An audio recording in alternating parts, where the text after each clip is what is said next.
मुल्क पर काबिज गिरोह और इशराफिया मुल्की मुफाद पर जाती मुफादात कुर्बान करने की रिवायत आज भी बरकरार रखे हुए है। डॉलरों के इवज आम आवाम को मौत के मुंह में धकेला जा रहा है। ये सब कुछ अचानक नहीं हो रहा, ये मंसूबा बरसों पहले बनाया गया था। हालात को दानिस्ता बिगाड़ा गया, दहशतगर्दी दोबारा लाई गई और फिर ऑपरेशन के नाम पर लाखों बेगुनाहों को दरबदर करने का जवाज तराशा गया। इमरान खान के वफादार सिपाही मुराद सईद ने खतरे की घंटी 3 साल पहले ही जून 2022 में बजा दी थी और आवाम को बंद कमरे के मंसूबे से पेशगी मुतनब्बा कर दिया था। आज अगस्त 2025 में इन पेशगोइयों का एक एक हर्फ सच साबित हो चुका है, मगर सच बोलने वाला आज भी गद्दार है, क्योंकि असल मकसद कौमी सलामती नहीं बल्कि इक्तदार का तहफ़्फ़ुज़ और ज़ाती मुफादात का फरोग है। 3 साल कबल ही मुराद सईद ने बताया कि हालात खराब किए जा रहे हैं, दहशतगर्दी लाई जा रही है। हमें बंदूक नहीं चाहिए, हमारा पैगाम है हमें अमन चाहिए, खुशहाली चाहिए, तरक्की चाहिए, हमें जंग नहीं चाहिए। हम सब आपसे दरखास्त करते हैं कि हमें किसी और की जंग में मत घसीटें, हमें किसी के लिए ईंधन मत बनाएं, किसी के मफादात के लिए हमारे लोगों का इस्तेमाल मत करें। 80,000 शहीद हुए, मजीद शहीद नहीं होने दूंगा। क्या रिजीव चेंज ऑपरेशन के दूसरे मरहले में अमेरिका को एयर स्पेस दिया गया है या दिया जा रहा है या उनके साथ कोई कमिटमेंट हुई है? हमारे इलाकों में इस वक्त जो सरगर्मियां हम खुद नोट कर रहे हैं, जो अपनी आंखों से देख रहे हैं, ये किसके आइमा पे हो रहा है? इसके ऊपर कौम को आगाह क्यों नहीं जाता? और इस रीजन में जो कुछ अमेरिका के गुलाम पाकिस्तान के मुस्तकबिल से खेल के हमें नई जंग में या नई खेल में घसीटने की और लाने की कोशिश कर रहे हैं, तो ये कान खोल के सुन लें कि पाकिस्तानी किसी के मफादात में इस्तेमाल नहीं होंगे। मैं अपने लोगों की लाशों के खिलाफ हूँ, मैं पराई जंग के खिलाफ हूँ, मैं लोगों को डॉलरों के लिए सौदा करने के खिलाफ हूँ। प्लानिंग ये भी की गई है बदकिस्मती से कि हमारे लाशों के ऊपर किसी कौमियत के नाम पे सियासत करने वाली जुमात की रिवाइवल। ये प्लानिंग का हिस्सा मैं 1.5 महीने पहले बता चुका हूं कि तहरीक इंसाफ को टारगेट करो, किसी की रिवाइवल करो, आग लगा दो और फिर उसके बाद अमेरिका के मफादात भी, किसी सियासी जुमात के मफादात भी। कहा गया झूठा प्रोपेगेंडा है।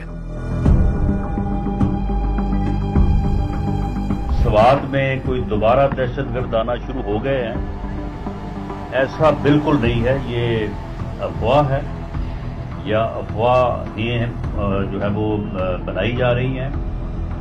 हमारे जो सिक्योरिटी के अदारे हैं वो पूरी तरह से अलर्ट हैं और आप रोज इस किस्म की खबरें आप तक पहुंचती हैं। पेशगी बताया कि ऑपरेशन का इरादा है, कहा गया गलत खबर है, ऑपरेशन नहीं होगा। बताया कि माजी की तरह डॉलरों के इवज लाखों अवाम को बेघर किया जाएगा। कहा गया ऐसा कुछ नहीं होगा, लेकिन वक्त ने साबित किया कि जिसे गद्दार डिक्लेयर करके उसके सर की कीमत लगाई गई। कि जब मैंने पहली दफा इस इशू को उठाया था तो ये कहा गया कि ये तो बहुत बड़े जो रीजन के अंदर और बड़े पावर गेम होता है इसमें बात कर रहा है, इसको ये इख्तियार किसने दिया है? फिर हमें ये भी पता होता है कि सवाल हम एक से करते हैं, दूसरे के हुलिये में हमें धमकियां मिल जाती है, दूसरे के हुलिये में बंदा हमारे सामने आ जाता है। डर्टी हैरी ने हुक्म दिया है कि मुराद सईद चाहिए जिंदा या मुर्दा। कसूर पूरे पाकिस्तानी कौम को पता है कि अपने लोगों की अमन की बात की है, ये बात की है कि 80,000 शुहदा पाकिस्तान ने पेश किए, मजीद शुहदा उठाने हमने नहीं है। अमन के उस दाई मुराद सईद की एक एक पेशगोई सच साबित हुई। कौमी मुफाद को जाती मुफाद पर कुर्बान किया गया, मंसूबे के तहत हालात खराब किए गए। आज बाजौड़ की बेघरी शुरू।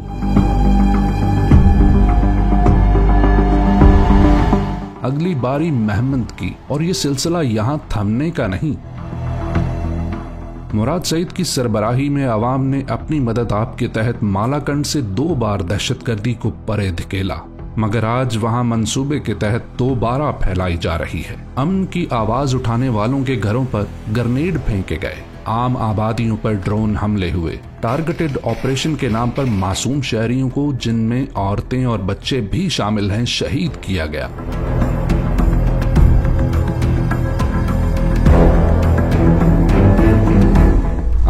भी अमन मांगने वाला मुराद सईद गद्दार, क्योंकि जब खतरे की घंटी बजाई जा रही थी तब भी फोकस सियासी मुखालिफिन को कुचलना, तहरीक इंसाफ को कमजोर करना था, और आज भी तरजीह इमरान खान की बहनों और कारकुनान को कैद में डालना था। 2022 से आज तक मिलिट्री ऑपरेशन की राह में तहरीक इंसाफ ही सबसे बड़ी रुकावट थी, जिसने लाखों को मोबिलाइज करके अमन का झंडा बुलंद किए रखा। आज अमन के झंडे को खून से रंगा जा रहा है। खैबर पख्तूनख्वा की अवाम और उनके फॉर्म 45 के जायज नुमाइंदगान इमरान खान के नजरिए के मुताबिक किसी को भी अपने लोगों को दूसरों के मुफादात की आग में झोंकने नहीं देंगे। या मंजूर, या मंजूर, या मंजूर।